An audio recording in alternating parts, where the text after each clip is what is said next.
पौधों में समन्वय, कोऑर्डिनेशन इन प्लांट्स। पौधों में समन्वय का मतलब है बाहरी उद्दीपनों जैसे प्रकाश, जल, स्पर्श, रसायन आदि के प्रति पौधों द्वारा सही प्रतिक्रिया देना। पौधों में न तो तंत्रिका तंत्र होता है और न ही मांसपेशियां, इसलिए वे समन्वय के लिए रासायनिक पदार्थों, हार्मोन्स पर निर्भर रहते हैं।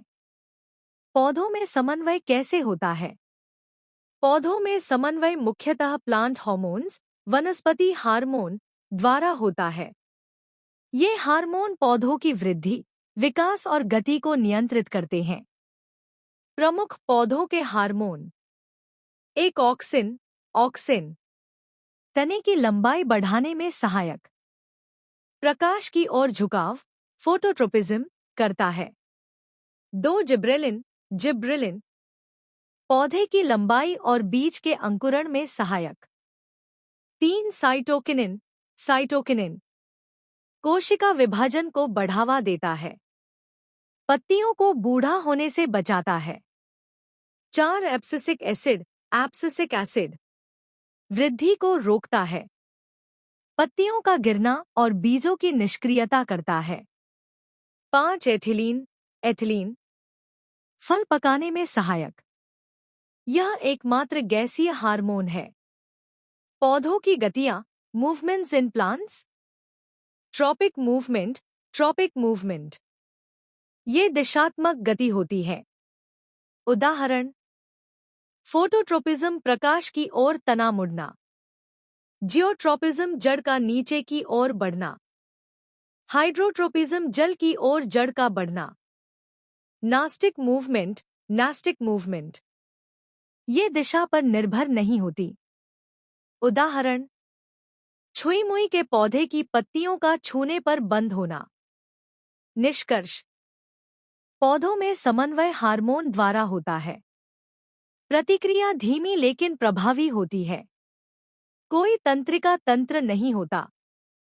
उद्दीपन के प्रति त्वरित प्रतिक्रिया, इमीडिएट रिस्पॉन्स टू स्टिम्युलस।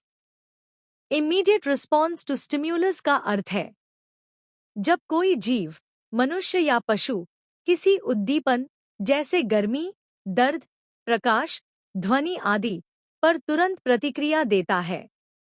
यह प्रतिक्रिया बहुत तेज होती है और शरीर को हानि से बचाने में मदद करती है।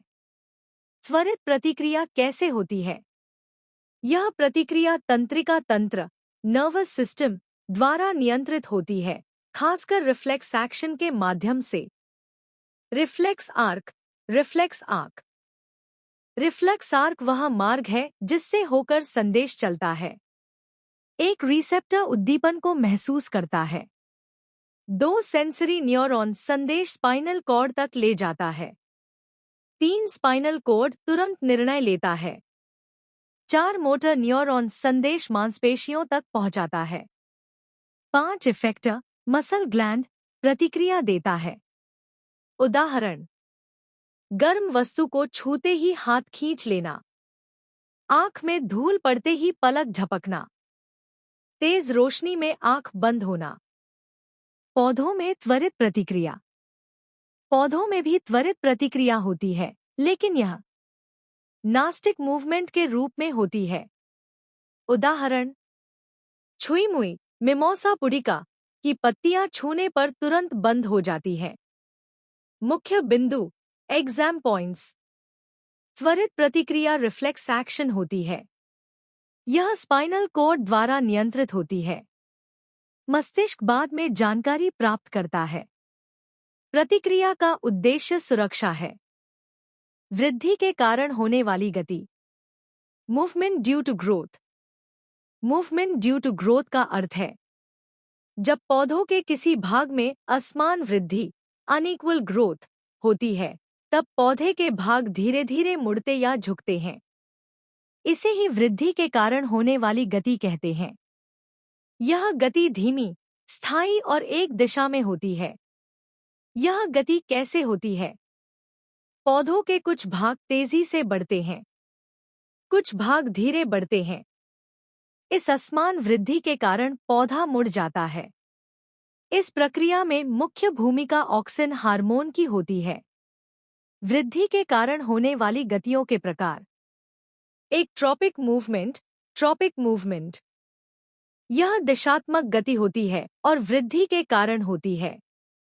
उदाहरण, फोटोट्रोपिज्म तना प्रकाश की ओर मुड़ता है।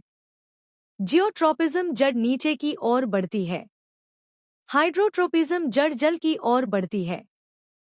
थिग्मोट्रोपिज्म बेलों का सहारे के चारों ओर लिपटना।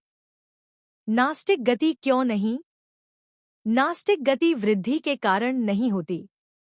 यह अस्थायी होती है, जैसे छुई मुई। मुख्य बिंदु एग्जाम पॉइंट्स। यह गति केवल पौधों में होती है। कारण असमान वृद्धि। गति धीमी और स्थायी। उदाहरण, फोटोट्रोपिज्म, जियोट्रोपिज्म। एक पंक्ति में उत्तर, वन लाइनर।